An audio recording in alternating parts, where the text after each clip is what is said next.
വിപ്ലവ നായകന് അന്ത്യാഭിവാദ്യങ്ങൾ അർപ്പിക്കുകയാണ് കേരളം.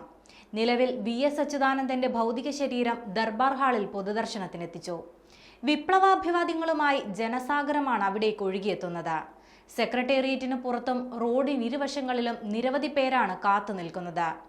പാളയം വരെ നീണ്ട നിരയുമുണ്ട്. മുഖ്യമന്ത്രി പിണറായി വിജയനും മന്ത്രിമാരും CPM നേതാക്കളും ദർബാർ ഹാളിൽ എത്തിയിട്ടുണ്ട്.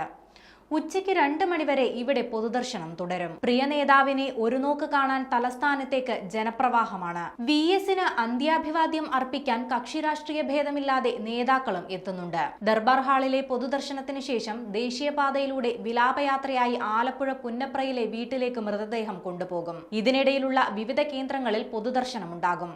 ഇന്ന് രാത്രി 9 മണിയോടെ പുന്നപ്ര പറവൂരിലെ വേലിക്കകത്ത് വീട്ടിലെത്തിക്കും.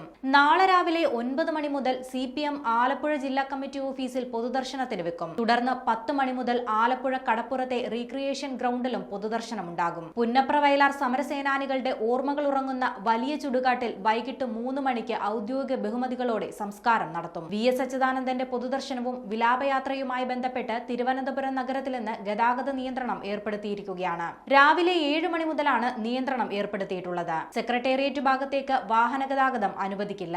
വിലാപയാത്ര കടന്നുപോകുന്ന സെക്രട്ടേറിയറ്റ്, PMG, പട്ടം, കേശവദാസപുരം, ഉള്ളൂർ, പോങ്ങുമൂട്, ശ്രീകാര്യം, പാങ്ങപ്പാറ, കാര്യവട്ടം, കഴക്കൂട്ടം വരെയുള്ള റോഡിന്റെ ഇരുവശങ്ങളിലും വാഹനങ്ങൾ പാർക്ക് ചെയ്യാൻ പാടില്ല.